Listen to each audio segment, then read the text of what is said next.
As soon as TJ Lane walked in, he was executing his plan, taking off his button-down shirt to reveal this. A white T-shirt with the word killer scribbled on it, showing it off with a smug smile on his face. The notion of youth typically conjures images of innocence, yet history's youngest serial killers starkly contradict this ideal. Their harrowing deeds are a disturbing testament to the dark potential that lies within. We explore the unsettling journeys of these individuals, whose early lives were marked by acts of inexplicable violence. Amarjit Sada. Amarjit Sada is an exceptionally rare case of a child serial killer, earning the title of the world's youngest serial killer for allegedly taking 3 lives before the age of 8. He was born in the village of Mushahar in Bihar, India, to parents who struggled to make ends meet. Amarjit was a somewhat solitary child who found solace in activities like climbing trees and exploring the local area. His life took a disturbing turn when his aunt, who had found a job in the city, entrusted him to care for her child as well as his younger sister while she settled into her new job. While in his care, Amarjit reportedly engaged in shocking acts of cruelty. He began by pinching and slapping the baby, seemingly deriving amusement from the infant's cries. Disturbingly, his actions escalated as he placed his hands around the baby's throat in an attempt to stop its breathing. After killing his cousin, he buried the baby beneath grass and returned home. When Amarjit confessed to his mother, she was understandably shocked. Although his father physically punished him for the crime, they chose not to involve the police and fabricated a story for the aunt. His next victim was his 8-month-old sister, whom he strangled as his parents slept. According to his uncle, some family members were aware of the crimes, but they considered them family matters. The crimes remained unreported until Amarjit killed a 3rd baby in 2007, his alleged final victim, a 6-month-old baby girl named Ushbu. Her mother, a neighbor, reported her daughter missing after leaving her to sleep at a primary school. Amarjit reportedly admitted to strangling the baby and hitting her with a brick. He then led villagers to the location where he had buried her. Amarjit was taken into custody by the police, where he confessed to the murder of his sister 3 months earlier and his cousin a year earlier. The killings had been carried out in a similar manner. Amarjit exhibited a penchant for smiling, but remained largely silent. Under Indian law, a child cannot be sent to prison. Instead, they can be detained at a children's home until they reach the age of 18. Psychiatric tests suggested that Amarjit suffered from conduct disorders, and he was placed in a home in the town of Munga. Beva brothers. The news might say Beaver, but this is about the story of the Beva brothers, Robert and Michael Beva, who were involved in a horrific and tragic crime that shocked the community of Broken Arrow, Oklahoma in 2015. The brothers orchestrated a brutal attack on their own family members, resulting in the loss of their parents and siblings on July 22, 2015. The Beva brothers executed their plan inside their family home, armed with knives and a hatchet, launching a vicious assault on their parents, David and April Beaver, as well as their younger siblings. The attack was characterized by extreme brutality and mercilessness, claiming the lives of their parents and 2 of their siblings, Daniel and Victoria Beaver. 2 other siblings who were also present during the attack managed to survive, but sustained severe injuries. The motive behind this heinous act remains a subject of speculation and ongoing investigation. Reports suggest that the brothers shared a fascination with violence, which adds a disturbing layer of complexity to their actions. During the subsequent interrogation, Michael Beaver disclosed disturbing details about the events that unfolded during the tragic incident. According to reports, Michael revealed that they had a predetermined goal, much like other criminals. In the sequence of the attack, Michael called his sister into a room, diverting her attention while his brother attacked her. Following that, their mother was targeted, followed by their father. At this point, their brother Daniel had barricaded himself in his bedroom, desperately seeking help by calling 911. Tragically, Michael deceived Daniel by falsely claiming that Robert was also after him and urged him to open the door for safety. Daniel, trusting his brother's words, allowed Michael entry, unknowingly disconnecting the 911 call in the process. Robert swiftly followed, intent on completing the gruesome act. The older sister managed to escape and sought refuge outside, triggering the activation of the house alarm. However, Michael promptly disabled the alarm and forcibly brought her back into the house, subjecting her to more violence. Meanwhile, 2 younger siblings aged 5 and 7 sought shelter by locking themselves in a bathroom. Michael, once again employing manipulation, convinced them to unlock the door under the false pretense that Robert was attacking everyone. Tragically, Michael proceeded to take the life of his 7-year-old brother while Robert assaulted the 5-year-old sibling. Thankfully, a knock on the door interrupted the ongoing brutality, and the police arrived promptly, thanks to Daniel's desperate call for help. This intervention halted the violent spree. Following their arrest, Robert and Michael Beaver were charged with multiple crimes. The severity of the charges and the heinous nature of the crimes resulted in their being tried as adults. In 2016, Robert Beaver pleaded guilty to 5 counts of first-degree murder, receiving multiple life sentences without the possibility of parole. Michael Beaver, on the other hand, opted to go to trial in 2018. He was found guilty on all charges and was also sentenced to multiple life sentences without the possibility of parole. These sentences ensure that they will never again pose a threat to society. Michael Hernandez. Michael Hernandez, born in February 1988 in Miami, Florida, initially appeared as an intelligent and well-behaved child known for his exceptional academic abilities. However, beneath this facade of normalcy, there were underlying issues that would later contribute to a horrifying crime. In 2004, at the tender age of 14, Hernandez committed a brutal act that sent shockwaves across the nation. Hernandez's shocking crime involved luring his classmate, Jamie Goff, into a bathroom stall at Southwood Middle School in Miami. There, he proceeded to assault Goff with a knife, ultimately taking his life. The gruesome nature of the crime, the young age of both the victim and the perpetrator, deeply shook the community. The motive behind Hernandez's heinous act has been the subject of speculation and analysis. Some reports suggest that he had a morbid fascination with serial criminals, regularly researching their lives and methods. Additionally, it was discovered that he kept a journal filled with disturbing writings and drawings depicting violence. These elements, combined with a desire for notoriety, may have contributed to his decision to commit such a terrible crime. Following his arrest, Hernandez faced a trial that began in 2008. The prosecution presented compelling evidence, including surveillance footage and testimonies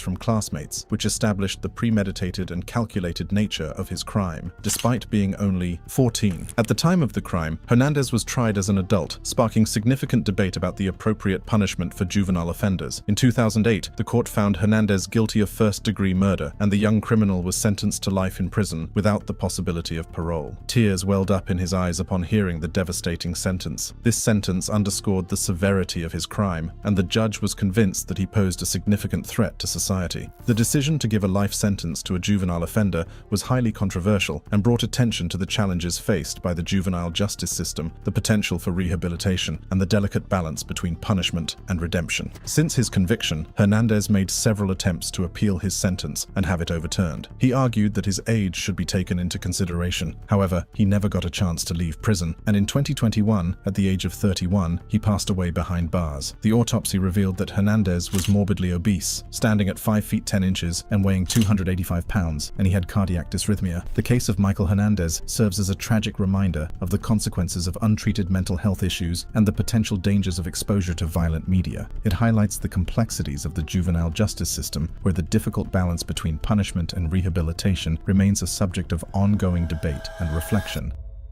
Brenda Spencer. Brenda Ann Spencer's name is forever associated with a tragic event that profoundly impacted the nation and brought attention to the intricate challenges surrounding mental health and firearm access. Born on April 3, 1962 in San Diego, California, Spencer's actions on January 29, 1979 left an indelible mark on her community, prompting profound questions about the motives driving such acts of violence. At the tender age of 16, Spencer committed a heinous act that forever altered the lives of many. Armed with a .22 caliber rifle, she positioned herself near a window in her home overlooking Grover Cleveland Elementary School as students and staff arrived for the day. In a shocking display of violence, she indiscriminately opened fire, targeting innocent victims without remorse. The consequences of Spencer's actions were devastating, resulting in the tragic loss of 2 lives and leaving 9 others with injuries. Among the victims were Principal Burton Ragg and custodian Mike Susha, whose untimely deaths sent shockwaves throughout the community. This senseless act of violence left many grappling to comprehend how a young teenager could harbor such darkness within. In the aftermath of her arrest, Spencer's infamous response to the question of her motive only deepened the mystery. When asked why she had done it, she callously replied, "I don't like Mondays." This chilling statement left observers astounded and perplexed as they searched for answers that could provide some semblance of understanding in the face of such an inexplicable act. As the legal proceedings unfolded, it became evident that Spencer's troubled upbringing had played a significant role in shaping her path. Reports revealed a history of violent tendencies and depression obsession. It was discovered that she had developed a fascination with firearms, even requesting a gun as a Christmas gift, which her father regrettably granted. In 1980, Spencer faced trial for her crimes and was found guilty of multiple charges, including taking lives and multiple counts of assault with a deadly weapon. Due to her status as a minor at the time of the offenses, she was sentenced to 25 years to life in prison. Despite numerous appeals over the years, Spencer's sentence has been upheld, and she remains incarcerated. Her case stands as a solemn reminder of the far-reaching consequences of violent acts and underscores the critical importance of addressing mental health concerns at an early stage. Additionally, it reignited discussions about the need for stricter gun control measures to prevent firearms from falling into the wrong hands, especially those struggling with mental health issues. Edmund Kemper. Edmund Kemper, also known as the Co-Ed Killer, is a notorious American serial criminal who committed a series of gruesome crimes in the 1970s. His shocking acts of violence and the chilling nature of his offenses have earned him a place as one of the most infamous and extensively studied serial criminals in history. Born in 1948 in Burbank, California, Kemper exhibited disturbing behavior from a young age. He had a troubled relationship with his parents, particularly his mother, towards whom he harbored deep resentment. Kemper's childhood was marked by violent fantasies and the tormenting and killing of animals, which are often considered warning signs of future violent tendencies. Kemper's criminal activities began in 1964. He was just 15 years old. He took the lives of both his grandparents, shooting his grandmother and attacking his grandfather with a knife. Kemper later claimed that these acts were driven by his desire to experience the sensation of taking someone's life and to exert control over life and death. After spending years in a mental institution, Kemper was released in 1969. Despite concerns raised by psychiatrists about his potential for violence, tragically, their fears were validated. Kemper went on to commit a series of brutal crimes in the early 1970s, primarily targeting young women, earning him the infamous nickname Co-Ed Killer. Kemper often picked up hitchhiking college students, bringing them to isolated locations where he would strangle and dismember them. Kemper's violent tendencies escalated further, culminating in the murder of his own mother and her friend in 1973. He decapitated his mother and engaged in disturbing acts involving her body before disposing of it. Following this, he voluntarily surrendered to the police, confessing to the series of horrifying crimes that had terrorized California. In 1973, Kemper was found guilty of 8 counts of first-degree murder and was sentenced to life imprisonment without the possibility of parole. Despite his heinous crimes, Kemper has been a subject of fascination for researchers and psychologists due to his high level of intelligence and articulate nature. Throughout his time in prison, he cooperated with psychological and criminal profiling experts, providing valuable insights into his mind and the motivations behind his crimes. His case has significantly contributed to our understanding of serial criminals. James Fairweather.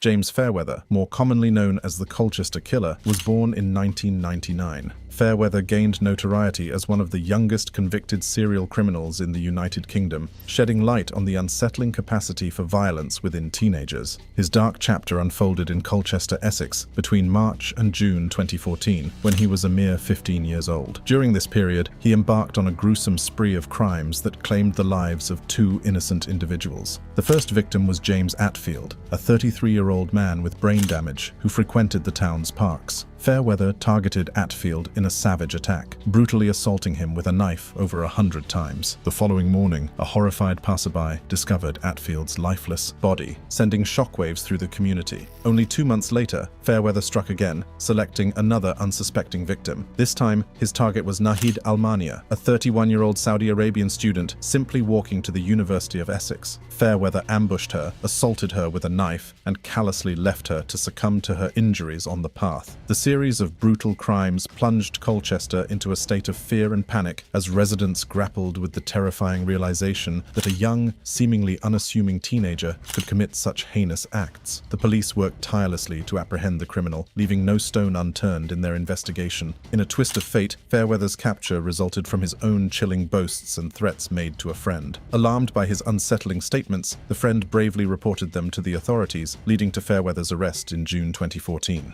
During police questioning, questioning, Fairweather confessed to his crimes, further solidifying his guilt. He claimed to have heard voices that urged him to make sacrifices. In 2015, Fairweather stood trial and was convicted on 2 counts of murder. The judge recognized the severity and brutality of his actions, and Fairweather was handed a sentence of 27 years. The court acknowledged that he posed a significant risk to the public, serving as a chilling reminder of the destructive capabilities that can lurk within such a young individual. James Fairweather's name will forever be associated with a dark chapter in the history of Colchester. His crimes serve as a chilling reminder that evil can emerge unexpectedly and that vigilance, empathy, and preventive measures are essential in ensuring the safety and well-being of communities. Alyssa Bustamante.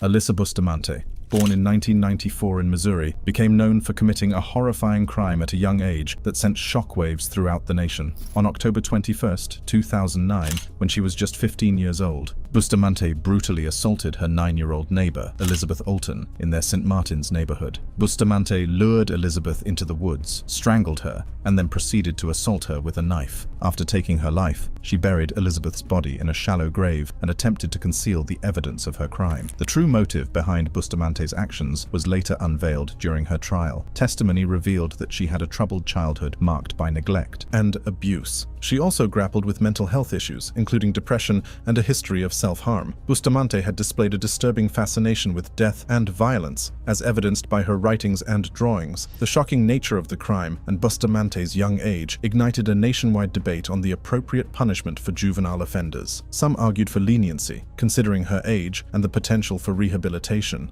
On the other hand, most believed that the severity of the crime warranted harsher punishment. In 2012, Bustamante pleaded guilty to second-degree murder and armed criminal action. She was sentenced to life in prison with conditional release in 2024. Bustamante's case drew attention to the importance of early intervention and mental health support for troubled youth in the country. It also underscored the need for accessible resources and a comprehensive approach to addressing underlying issues that can lead to acts of extreme violence. Bustamante's crime was undeniably horrific, and notably, she had made a journal entry that evening in which she documented the shocking event. Since her conviction, Bustamante has continued to be the subject of public interest and scrutiny. Some argue that her young age at the time of the crime and her potential for rehabilitation should be taken into consideration for a possible reduction in her sentence. Others maintain that the punishment is fitting given the severity of her actions. Eric Smith. Eric Smith, born on January 22, 1980, gained notoriety for committing a heinous crime at a very young age. At just 13 years old, Smith brutally took the life of a 4-year-old boy named Derek Roby in Steuben County, New York, in 1993. This tragic event deeply shocked the community and raised profound questions about the capacity for violence in adolescence and the complexities of the juvenile criminal justice system. On that fateful day, Eric Smith encountered Derek Roby, who was walking alone to a summer camp. Seizing the opportunity, Smith lured the young boy into a secluded wooded area where he subjected Derek to a vicious and prolonged assault. The nature and brutality of the crime shook the local community to its core, sparking outrage and disbelief. Following the discovery of Derek's lifeless body, a massive manhunt ensued. Eric Smith, with his distinctive red hair and glasses, became the prime suspect. He was apprehended shortly after and quickly confessed to the crime. Smith's confession, coupled with substantial forensic evidence, left no doubt about his guilt. At the time of the crime, Smith was only 13 years old, which prompted intense scrutiny of the juvenile justice system. Many questioned whether a child of Smith's age could fully comprehend the gravity of his actions and whether it was the right decision to hold him to the same standards as adult offenders. These questions became the focal point of the legal proceedings. After a lengthy trial, Smith was found guilty and charged with second-degree murder. His defense attorney argued that he should be tried as a juvenile. However, the court ruled him as an adult due to the severity of his crime. Smith was handed a sentence of 9 years to life in prison with the possibility of parole. After serving 28 years in prison, Smith was released. Several important details about the case were revealed when Smith's grandfather was interviewed. He echoed Eric's words, saying, "I saw the blonde kid, and I wanted to hurt him." His grandfather, like the rest of the world, was shocked by his grandson's crime. Smith's case has since sparked debates about the effectiveness of rehabilitation and the appropriate punishment for juvenile offenders. Some argue that adolescents, with their developing brains and potential for change, should be given a chance at rehabilitation and eventual reintegration into society. TJ Lane. T.J. Lane, whose full name is Thomas Michael Lane III, is a convicted criminal who made headlines for committing a deadly school shooting that deeply shocked the USA. Born on September 19, 1994, Lane grew up to become one of the most reviled teen criminals in the world. His violent attacks significantly impacted the lives of the victims' families and drew attention to the critical issue of school safety. On February 27, 2012, when he was just 17 years old, Lane carried out a tragic event at Chardon High School in Chardon, Ohio. Armed with a .22 caliber handgun, he targeted students in the cafeteria during breakfast. Lane's actions resulted in the fatal shooting of 3 students and injuries to 3 others. The victims were identified as Daniel Parmetor, Demetrius Hewlin, and Russell King Jr. The motive behind Lane's attack remains a subject of speculation and debate. Some reports suggest that personal grievances or feelings of resentment may have motivated him, while others point to mental health issues as a contributing factor. Lane's troubled background, including a history of behavioral problems and a difficult family life, added to the complexity of the case. Following the shooting, Lane was apprehended by a teacher who managed to subdue him until the authorities arrived. He was subsequently arrested on multiple charges. During his trial, Lane displayed little remorse for his actions and even smirked and made inappropriate gestures in the courtroom. He wore a t-shirt with an obscene and disrespectful word written on it and addressed the victims' families in a degrading manner. In March 2013, Lane was found guilty of all the charges against him and was sentenced to life in prison without the possibility of parole. The judge described his actions as pure evil and emphasized the need to protect society from someone capable of such violence. The Chardon High School shooting sent shockwaves throughout the country, sparking discussions about gun control, school safety measures, and the mental health of young individuals. This tragic incident prompted communities to reflect on the importance of identifying and addressing signs of distress and violent tendencies in troubled youth. The impact of Lane's actions on the victims' families and the Chardon community cannot be overstated. The tragedy profoundly changed their lives, leaving them with enduring grief and trauma. However, the community also rallied together in support of one another, displaying resilience and a commitment to healing. Nathaniel Brazil. Nathaniel Brazil gained notoriety for his involvement in a tragic and high-profile crime that occurred in Lake Worth, Florida in 2000. Born in October 1986, Brazil was just 13 years old when he committed the act that forever altered his life and the lives of those involved. On May 26, 2000, Nathaniel Brazil brought a stolen, unloaded handgun to Lake Worth Middle School, where he was a student. He entered his English classroom and had a confrontation with his teacher, Barry Grunow, who had reportedly reprimanded him earlier in the day. During the confrontation, Brazil pulled out the gun and tragically shot Grunow in the head, resulting in the loss of his life. The incident sent shockwaves through the community and garnered national attention due to the age of the perpetrator and the senselessness of the crime. It raised numerous questions about gun control, school safety, and the influence of the media on the behavior of young individuals. Brazil was arrested shortly after the shooting and charged with first-degree murder. He stood trial as an adult, despite his age, due to the severity of the offense. During the trial proceedings, Nathaniel's defense attorney argued that the crime wasn't committed intentionally. The defense also suggested that the gun had accidentally fired while Brazil and Grunow were struggling to overpower each other. However, the prosecution argued that Brazil had brought the gun to the school with the intention of harming someone. In 2001, Nathaniel Brazil was found guilty of second-degree murder and aggravated assault with a firearm. He was sentenced to 28 years in jail with eligibility for parole only after serving a minimum of 25 years. While in prison, Brazil's case continued to receive attention, with supporters advocating for his release and others arguing for the upholding of his sentence. Over the years, there were legal challenges and appeals related to his case, but Nathaniel's sentence and conviction were ultimately upheld. Currently, Brazil is serving his sentence at the Jackson Correctional Institution and is scheduled to be released on May 18, 2028. During his time in prison, he successfully completed his General Educational Development Program and obtained certification as a paralegal. Craig Price.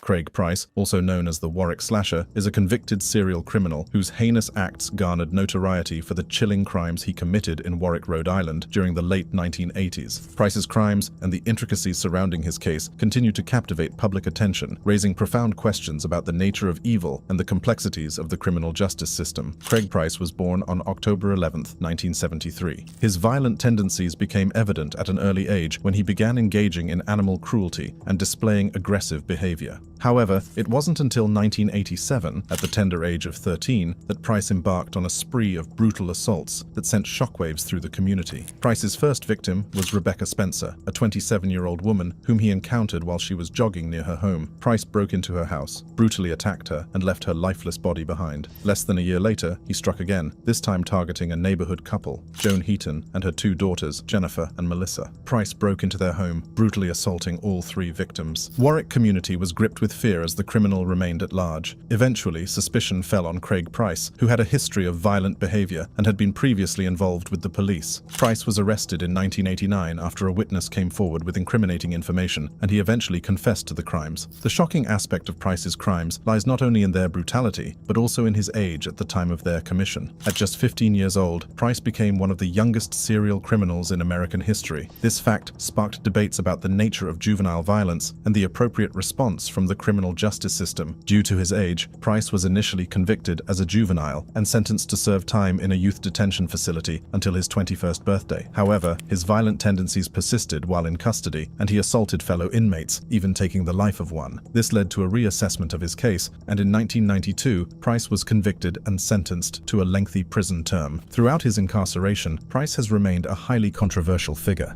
He showed little regret for his crimes and was involved in further violent incidents within prison walls. Despite the potential for rehabilitation, Price's actions and behavior have raised doubts about the possibility of his eventual release. Craig Price remains incarcerated in a Rhode Island prison, serving the punishments for his crimes. With these stories, can we say that there is a capacity for evil at any age? Stay tuned for more captivating content and click that card on your screen.